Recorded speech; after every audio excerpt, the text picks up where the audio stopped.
Hello, Hello. Hi. we're KlangHaus, and we're up here at the moment on the northeast. It's a little bit chilly. The northeast Aberdeenshire coast, just near Peterhead.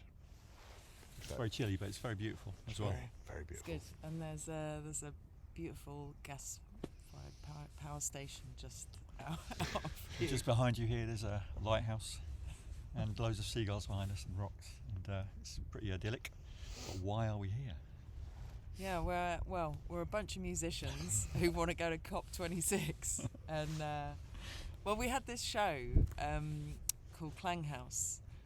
We got this show called KlangHaus, and it's a promenade show through a building, and we're using the building's acoustic as part of the show.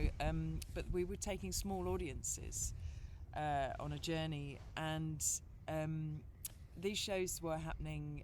We first of all did it in Summer Hall in Edinburgh at the festival, and then we did a couple of seasons at the South Bank in London. And we realised doing this show that it had a deep effect on the audience, and I think it was because they were small audiences, and we were showing them a lot of care because they were going into an unknown environment, and we were ushering them along and singing very near to them, so they were deeply affected by the sound. And then, I suppose we played in the dark, hadn't we? So Yeah, I mean, leading up to KlangHaus, we've been experimenting with playing in the dark, and the just the pure power of doing that, really, taking that particular sense away and adding in some quite extremes of volume and intimacy, and just playing with some of those ideas. And I think that the thing that KlangHaus does, the thing we started to notice, was that it was affecting people in ways that we hadn't expected. So there's a lot of excitement. There was a lot of intensity around, and because people get very interesting when they don't know what the rules are. So we sort of play with that fundamentally.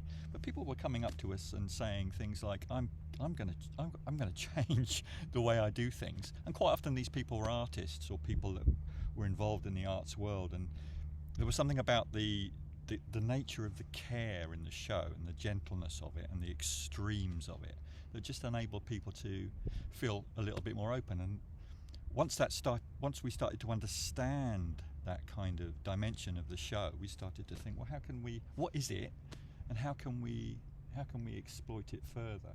yeah. I mean, when we do a KlangHaus, I mean, each one is completely bespoke and different, and we'll work in different environments, and it brings out all kinds of different qualities. I think not just qualities of the actual building itself, so the acoustic and the lighting conditions and things like that, but each KlangHaus will be very special, and I think will evoke different feelings in not just us but also in our audiences as well. And it just feels like a really interesting place, a really interesting collaboration. And when the pandemic came along, we were looking for ways of keeping this connection going, and obviously we weren't able to sing and perform in small spaces with audiences, but what we came up with was the idea of keeping the theme of the dark going and coming up with a solo audience show. So the solo audience member would be shown into a space which would then become pitch black, completely dark, and then would be played through a multi-speaker system, a range of sounds designed really to evoke certain feelings and to kind of also evoke different kind of atmospheres and environments. So it could be anything from music to natural sound. So it could be the sound of the sea, or it could be the sound of wind, or it could be the sound of footsteps in the leaves or something like that. But also sounds which were very, very intimate and beautiful, things like, choral music. Then there might be something which is much more, slightly on the edge really, maybe kind of electronic music, or something which would be sort of guitar based, and something fairly furious, and then back again. And using, as musicians, we use these dynamics and these changes in dynamics all the time. So we thought that would be a really interesting place to get to with people. Yeah, and then the other thing was that because of COVID, we were like, okay, let's do one person at a time. But in order to get lots of people through, we thought, well, the show has to be really short. So how short can it be? And so we thought, okay, let's try 10 minutes. And it's interesting what you can do in 10 minutes. So 10 minutes did deeply affect people. And we were thinking about other sort of 10-minute things like GP appointments, and but quite often extraordinary things, life-changing things happen in a moment. So 10 minutes became the thing because we wanted to get loads of people through. We managed to get through 80 people seeing the show, and their reactions were extraordinary. And we can share a video of what they were saying about time, about how they felt. So anyway, we'd been chatting to different friends and climate scientists and behavioural scientists. We've been chatting to them for a couple of years, haven't we? And just sort of thinking, we've got a thing and it's having an effect. How could we do something meaningful and take it to COP26? Yeah. So when we devised this thing, and it seemed to be having a tremendous effect, we thought, well, it would be really, really good to try and expand its reach by talking to people like you, to try and get your valued opinions, what you think would be the best way of proceeding. And we'd also like to do this show to members of the audience that we've got at the moment, yourselves. So how we might do that is going to be something that we're going to be looking at in the very near future, and in collaborating with the Tyndall Centre and various other organisations who are involved in climate science from a range of different disciplines. Yeah, and one of the ways that one of the things that we've been pushing in terms of this idea that we're going to run is just it's 10 minutes out of the day, and it's completely sideways of whatever it is we spend our time doing. It's just a little bit of time to relax into something and to feel something fresh and different. I think we know there's nothing new under the sun, and it's merely a matter of putting things together in an interesting way, and then perhaps asking the right questions, or just allowing people to have the experience for themselves, and it be what it needs to be. But from our point of view with you, it would be great to be asking you some questions, and for you to go through the experience and bring your thoughts and intellect to it. Be fascinating. Great, absolutely, yes. Yeah, and it's interesting because the show is a sort of non-verbal transaction, and I think that, and because it's just you in the room with the darkness, and it really, really, really is dark.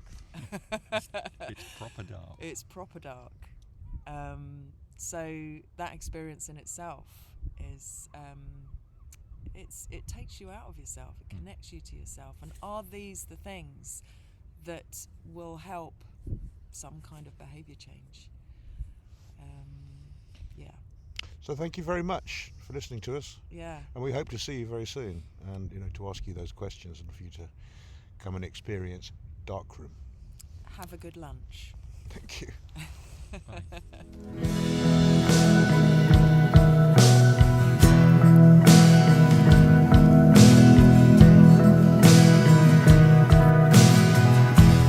Open your eyes, see all there is to make what you see mean everything, mean everything.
even though this world